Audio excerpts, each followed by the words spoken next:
Hello everyone, welcome to online engineering. हमने इसके पिछले वाले सेशंस में क्वेश्चंस की प्रैक्टिस करी थी, different type of question solve करे थे for the singly reinforced section. But अभी जो भी कुछ हमने अभी तक सीखा है उसी को समराइज करके फाइनली यहाँ पर हम लोग डिज़ाइन स्टेप्स लिख रहे हैं।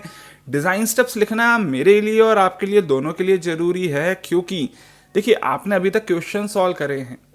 अब उन क्वेश्चंस में जो हमने स्टेप्स फॉलो करी थी वो स्टेप्स अगर आपको याद होगी तो क्वेश्चंस को बार बार रिवाइज करने की जरूरत नहीं होगी। आप डायरेक्टली इन्हीं पार्टिकुलर स्टेप्स को रिवाइज करके भी क्वेश्चंस सॉल्व कर सकते हो। तो चलिए देखते हैं यहाँ पर जो क्वेश्चंस है हमारे पास टोटल दो तरह के क्वेश्चंस हो सकते हैं, इसीलिए दो केसेस में ले रहा हूं यहाँ पर डिजाइनिंग के। दो केसेस में जो पहला केस बोलता है कि भैया आपको जो बीम का क्रॉस सेक्शन साइज है वो दे दिया है और आपको निकालना है एरिया ऑफ स्टील। तो पहला यहाँ पर केस बोल देता हूं that sectional area of beam is given. ठीक है, गिवन क्या है यहाँ पर, सेक्शनल एरिया दिया गया है, but area of a steel is to be found। ठीक है, तो अगर एरिया ऑफ स्टील निकालना है, बाकी आप लोगों को वैल्यूज दे दी गई है, तो यहाँ पर जो स्टेप्स फॉलो करनी है पहले वो स्टेप्स देख लेते हैं। सबसे पहले आप लोग क्या करते थे, कैलकुलेट करते थे डिजाइन या अल्टीमेट या फैक्टर्ड बेंडिंग मोमेंट। सो कैलकुलेट डिजाइन और फैक्टर्ड और अल्टीमेट बेंडिंग मोमेंट। ठीक है, ये कैसे निकालते थे, तो भैया जो भी आपके पास लोड फैक्टर्स होते थे वो मल्टीप्लाई करते थे। आप डेड लोड और लाइव लोड दिया है तो 1.5 मल्टीप्लाई करते थे और वहां से आप अपने वर्किंग बेंडिंग मोमेंट से अल्टीमेट बेंडिंग मोमेंट कैलकुलेट कर लेते थे। ठीक है, चलिए इसी के अलावा सेकंड स्टेप हम लोग इसके बाद क्या करते थे, हम लोग कैलकुलेट करते थे कि भैया हमारे पास जो गिवन पर्टिकुलर सेक्शन है उसके लिए limiting value of moment of resistance क्या आएगी। लिमिटिंग मोमेंट ऑफ रेजिस्टेंस आप निकालते थे। अब ये लिमिटिंग मोमेंट ऑफ रेजिस्टेंस कैसे निकालते थे, तो एमयू लिमिटिंग का फॉर्मूला आप लोगों को मैंने बताया है। फॉर्मूला क्या होता था, 0.138 एफसी के BD स्क्वायर हो जाता था या फिर 0.133 ले लेते थे। तो यहाँ आप इसी को लिख सकते हैं as Q into BD square. अब ये Q की वैल्यू जो है ये डिपेंड करेगा कि आपका ग्रेड ऑफ कॉन्क्रीट कौन सा है। ठीक है, सो ये डिपेंड करेगा ग्रेड ऑफ कॉन्क्रीट पर। ठीक है, बाकी यहाँ पर आई होप शायद बाकी सारी चीज़ें क्लियर है। ग्रेड ऑफ कंक्रीट और ग्रेड ऑफ स्टील पर डिपेंड करता है। ठीक है, चलिए इसके बाद अभी आप यहाँ पर कंपेयर करते हो कि जो आपका यहाँ पर जो भी वैल्यू आ रही है, let us suppose that this is your bending moment ultimate. ठीक है, ये आपका अल्टीमेट बेंडिंग मोमेंट है ना। तो अब आप यहाँ पर चेक करते थे, क्या चेक करते थे कि भैया जो आपका अल्टीमेट बेंडिंग मोमेंट है, अगर अल्टीमेट बेंडिंग मोमेंट आपका लेस देन और equals to B MU limiting है, मतलब जो आपको यहाँ पर बेंडिंग मोमेंट उठाना या जो लोड उठाना है वो कम है, तो इसका मतलब क्या है, इसका मतलब ये है that our section is under reinforced. अगर हमारा यहाँ पर बेंडिंग मोमेंट कम उठाना है तो सेक्शन अंडर रिइंफोर्स्ड आप प्रोवाइड कर देते हो।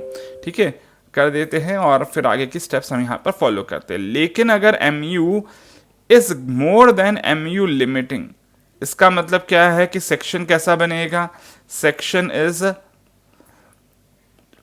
Over reinforced. ठीक है ना, तो अगर अंडर रेनफोर्स्ड है तो फिर वहां पर आप क्या डिजाइन कर देते हो, डिजाइन सिंगली रेनफोर्स्ड बीम। ठीक है, या सिंगली रेनफोर्स्ड सेक्शन। बट हम लोग ओवर रेनफोर्स सेक्शन प्रेफर नहीं करते, ये बात मैं आपको ऑलरेडी बता चुका हूं। तो उस केस में आप क्या डिजाइन करोगे, उस केस में क्योंकि आपका सिंगली रेनफोर्स्ड सेक्शन काफी नहीं है, उस केस में आप वहां पर डबली रेनफोर्स्ड सेक्शन डिजाइन करते हो। अभी डबली रेनफोर्स सेक्शन के बारे में पढ़ना बाकी है, बट चलिए अगर मैं यहाँ पर ये जो पर्टिकुलर एमयू है इसी को अगर मैं यहाँ पर कैलकुलेट करता हूँ मतलब as the moment of resistance और इक्वेट कर देता हूँ with the ultimate bending moment.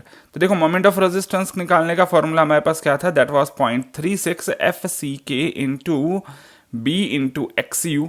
ठीक है, मोमेंट ऑफ रेजिस्टेंस निकालना है तो यहाँ पर लीवर आर्म भी मल्टीप्लाई कर देते थे as D minus 0.42 XU।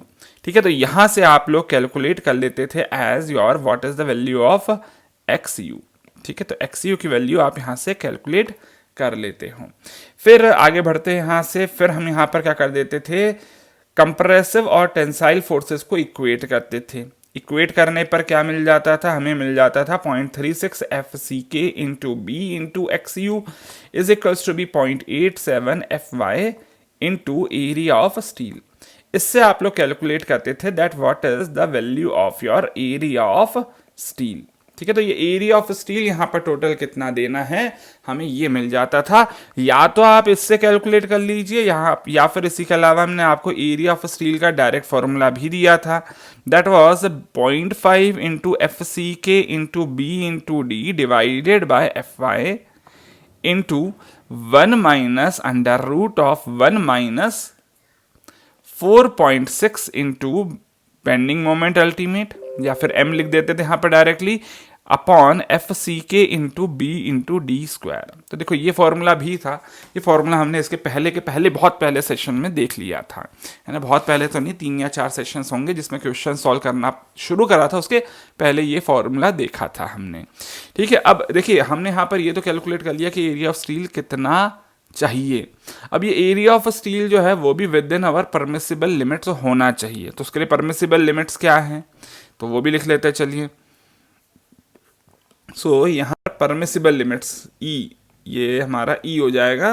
What is this, area of steel, area of steel should be within the permissible limits, within the permissible limits। अब परमिसिबल लिमिट्स क्या होंगी,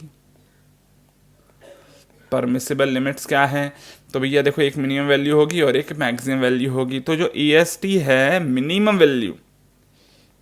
वैल्यू इसकी जो होगी अपॉन BD, मतलब ये परसेंटेज ऑफ स्टील हो गया, should be more than 0.85 divided by FY।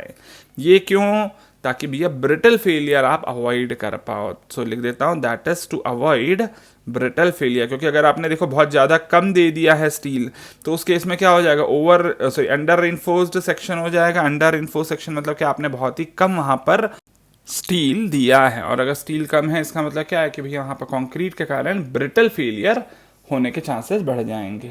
इसी के अलावा यहाँ पर ये भी बात ध्यान रख लेना है कि जो EST की वैल्यू है वो उसकी मैक्सिमम वैल्यू भी है ना। एक मैक्सिमम वैल्यू जो है वो आप EST लिमिटिंग निकाली है इसके पहले वाले फॉर्मूले से, है ना, that is to provide the section under reinforced.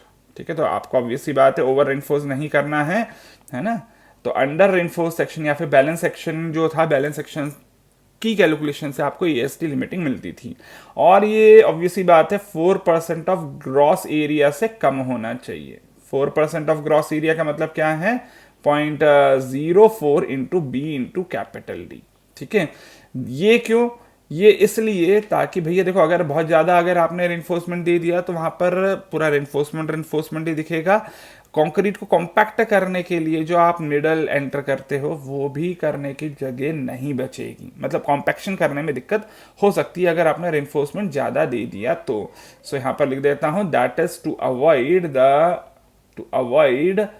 The resistance in compaction. ठीक है, रेजिस्टेंस इन कॉम्पैक्शन, ठीक है, और प्रॉब्लम इन कॉम्पैक्शन।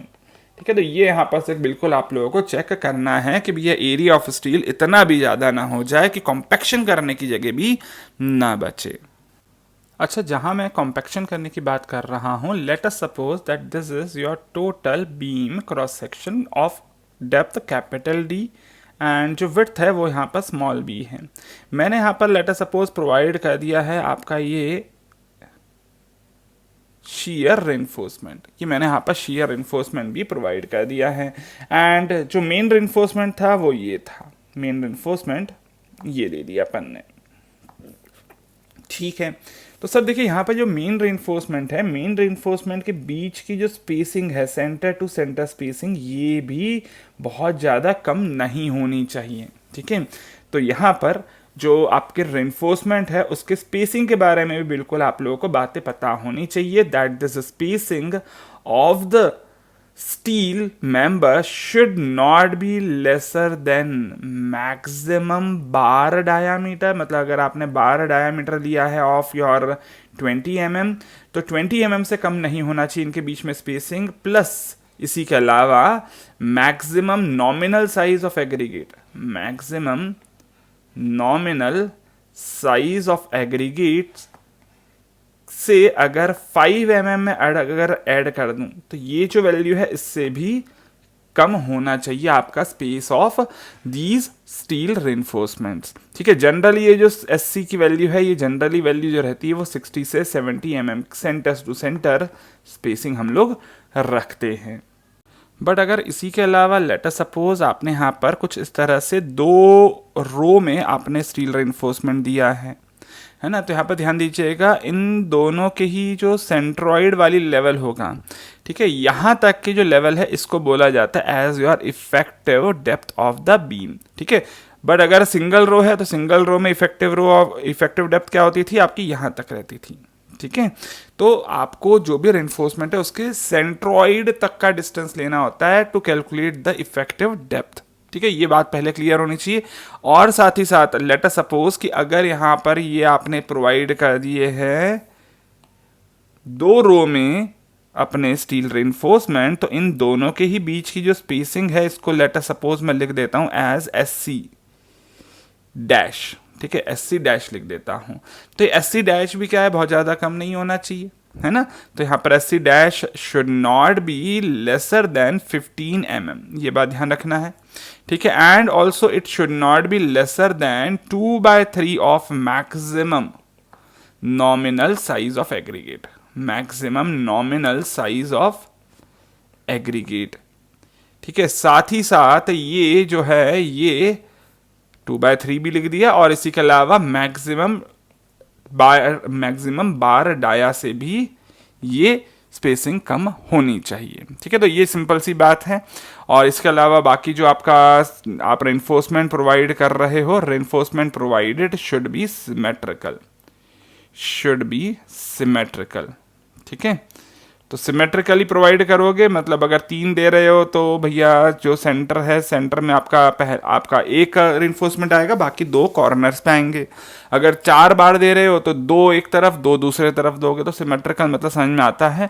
एंड ये तो हो गया वर्टिकल प्लेन में, in the same way horizontal plane में भी आप सिमेट्रिकली ही प्रोवाइड करते हो। बाकी इसके अलावा नॉमिनल कवर की वैल्यू कितनी होनी चाहिए वो बातें मैं आपको ऑलरेडी पहले ही बता चुका हूं। अच्छा, इसके अलावा एक और बात यहां पर ध्यान देनी है कि जो आप लोग यहां पर रेनफोर्समेंट बार प्रोवाइड करते हो, वो रेनफोर्समेंट बार में भी आप एंकरेज देना पड़ता है अगर आपका प्लेन बार है तो। ठीक है, तो यहां पर कोशिश करता हूं कि अगर स्पेस बन जाए, इधर ही कहीं नहीं, इधर नहीं बन रहा है, तो एक काम करते हैं नेक्स्ट स्लाइड पे लिख लेते हैं। मैंने क्या बोला अभी आपको, that if plain bars are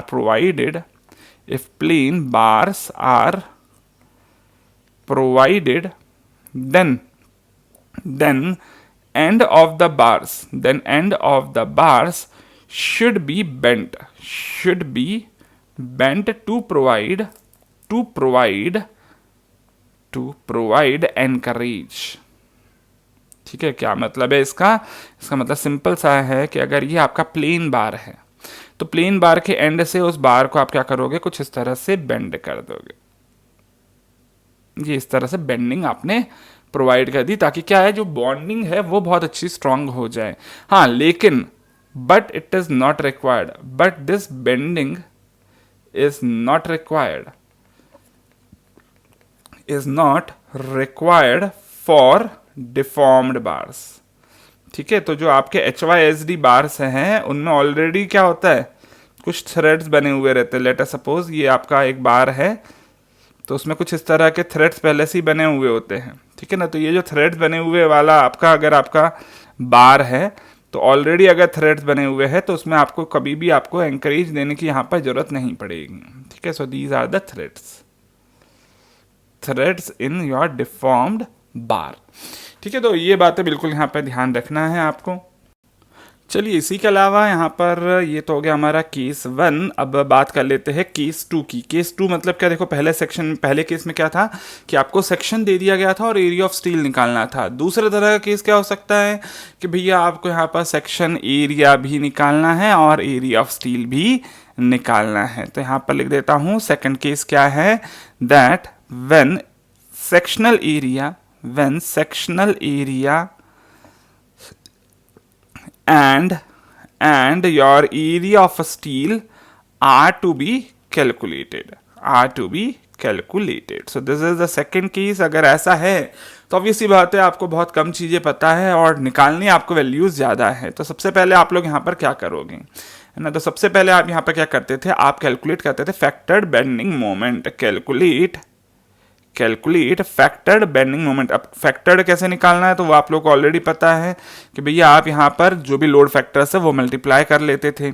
उसके बाद आप क्या करते थे, आप यहाँ पर एज्यूम करते थे एक suitable ratio, between width and depth, suitable ratio between width and depth.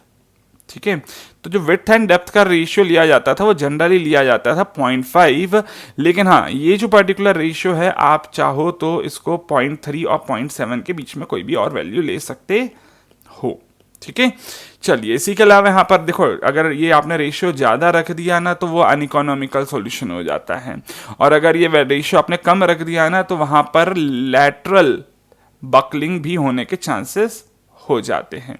ठीक है, तो लैटरल बकलिंग अवॉइड करने के लिए 0.3 से ज़्यादा रखना चाहिए और 0.7 से कम रखना चाहिए, ताकि आपका जो सेक्शन बने वो कैसा बने, इकोनॉमिकल बन जाए।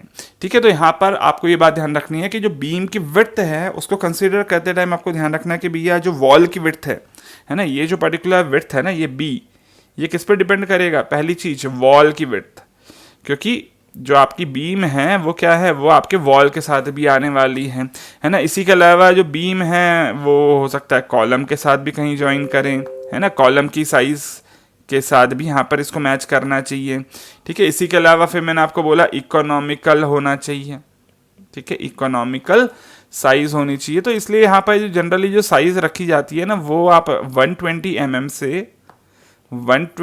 से लेकर आपको 400 mm तक की जो साइज है वो मिल जाएगी of the width of the beam. ठीक है, तो ये बातें बिल्कुल यहाँ पर ध्यान रखना है। इसी के अलावा एक और चीज ध्यान रख लेना है, क्या कि भैया जो डिफ्लेक्शन पॉइंट ऑफ व्यू से बात करूं, from deflection point of view से, ठीक है, डिफ्लेक्शन भी ज़्यादा नहीं होना चाहिए ना आपके बीम का, इसीलिए जो हमारी डेप्थ है, डेप्थ की वैल्यू लेंथ का 10% या लेंथ का 8% के बीच में होनी चाहिए, मतलब 8 से 10% होना चाहिए आपका डेप्थ। ठीक है, what is L, L is nothing but that is the span length of beam. ठीक है, तो स्पैन लेंथ का 8 से 10% होना चाहिए। 8 से 10% कैसे लिखा मैंने, L/10 से लेकर L/12 लिख दिया है। तो भैया जो डेप्थ है वो भी बहुत ज़्यादा नहीं रखना है आप लोगों को। ठीक है, चलिए इतनी बात यहाँ पर क्लियर है। इसके बाद ये तो आपने एज्यूम कर लिया कि भैया ये क्रॉस सेक्शन में आपको लूंगा, विड्थ और डेप्थ का जो रेशियो है वो ये लेना चाहिए। अब इसके बाद आप कैलकुलेट करोगे what is the value of depth, ठीक है, फॉर द बैलेंस्ड सेक्शन। तो सेकेंड स्टेप लिख लेते हैं, calculate depth of the beam for balanced section. ठीक है, बैलेंस्ड सेक्शन के लिए डेप्थ कितनी होनी चाहिए। बैलेंस्ड सेक्शन के लिए डेप्थ कैसे निकालते हो आप लोग, तो भैया आपको ये पता है बेंडिंग मोमेंट फैक्टर वाला कितना था, है ना। इसी को अगर मैं यहाँ पर लिख देता हूँ MU लिमिटिंग के इक्वल, तो बैलेंस सेक्शन आ जाएगा, है ना। लेकिन MU लिमिटिंग की वैल्यू क्या होती थी, Q इंटू BD² के बराबर होती थी। अब देखो B और D के बीच में एक रिलेशन आपको ऑलरेडी पता है, तो ये पूरा का पूरा डेप्थ के टर्म्स में आ जाएगा, है ना। मतलब ये जो डेप्थ आएगी वो क्या आ जाएगी, under root of bending moment ultimate upon Q into some B। ठीक है, सो यहाँ से आपको डेप्थ की वैल्यू आ जाती है, लेकिन आपको जो भी यहाँ से डी कैलकुलेटेड वैल्यू आएगी, आप उससे 5% ज़्यादा डेप्थ प्रोवाइड करते हो। सो लिख देता हूँ, प्रोवाइड 5% हाइयर स्मॉल डी। ठीक है, अब ये हाइयर स्मॉल डी क्यों दे देते हो, हाइयर स्मॉल डी इसलिए दे देते हो कि भैया जो आपका सेक्शन है ना वो अंडर रेनफोर्स्ड ही रहे। ठीक है, अब अंडर इन्फोर्स्ड ही रहे तो उसके लिए यहाँ पर अब आप चेक करोगे that what will be the value of B आया कि सी आया, हाँ सर मान लेता हूँ, चलिए इसको यहाँ पर बी नहीं बल्कि ये सी था ऊपर वाला, क्योंकि पहली स्टेप में तो हमने यहाँ पर बेंडिंग मोमेंट निकाला था, दूसरी स्टेप में मैंने एज्यूम करा था that what is the ratio of B and D, and third step में मैंने यहाँ पर डेप्थ की वैल्यू निकाली है। ठीक है, तो अब बात कर लेते हैं फोर्थ स्टेप की। फोर्थ स्टेप में क्या करोगे, कैलकुलेट करोगे area of a steel, calculate area of steel required. अब एरिया ऑफ स्टील निकालने के लिए फॉर्मूला आपके पास वही सेम है, that is 0.5 times of F C K into B D divided by F Y into 1 minus under root of 1 minus 4.6 MU divided by F C K B D square. ठीक है, तो ये formula same है जो इसके पहले भी आप लोगों ने यूज किया है। ठीक है, अब ये जो पर्टिकुलर एरिया ऑफ स्टील आया, इससे आप लोग क्या करोगे, एक particular size of your reinforcement bars आप एज्यूम करोगे और उसके हिसाब से आप फाइनली यहाँ पर नंबर ऑफ बार्स निकाल कर प्रोवाइड कर सकते हो। बाकी सारे जो आपके चेक्स थे फॉर द रिन्फोर्समेंट बार्स वो मैंने आपको ऑलरेडी पहले ही बता दिए हैं, है ना। तो यहाँ तक की बात आई होप शायद क्लियरली समझ में आई है। तो इधर अगर आपको सेक्शन के डायमेंशंस नहीं दिए तो आपको बस एज्यूम करने के लिए जो बी और डी की वैल्यूज़ हैं वो मैंने आपको यहाँ पर इस पर्टिकुलर केस में बता दी हैं। तो आप चाहो तो मैं यहाँ पर ये भी लिख देता हूँ that AST should be within the permissible limit, should be within the permissible limits, within the permissible limits. अब permissible limits, maximum minimum values, spacing वाली बातें मैं आपको ऑलरेडी पहले ही बता चुका हूँ एज इन केस नंबर 1। ठीक है, so that's all about your singly reinforced beams. लेकिन सिंगली रिइंफोर्स्ड बीम की बड़ी लिमिटेशन है कि ज़्यादा बेंडिंग मोमेंट अगर आ गया तो वो उसको कैरी नहीं कर पाती है। ज़्यादा बेंडिंग मोमेंट कैरी करने के लिए आपको स्टील ज़्यादा देना पड़ता है, लेकिन अगर स्टील ज़्यादा दे दिया तो भैया सिंगली रिइंफोर्स्ड बीम बन जाएगा आपका ओवर रिइंफोर्स्ड। तो ओवर रिइंफोर्स्ड बीम बिल्कुल आप लोग प्रेफर नहीं करोगे, है ना। और इसीलिए आप क्या करते हो, वहाँ पर सिंगली रिइंफोर्स्ड की जगह प्रोवाइड कर देते हो डबली रिइंफोर्स्ड बीम। अब डबली रिइंफोर्स्ड बीम क्या होता है उसके बारे में हम लोग पढ़ेंगे अपने अगले सेशन में। Till then take care, bye bye.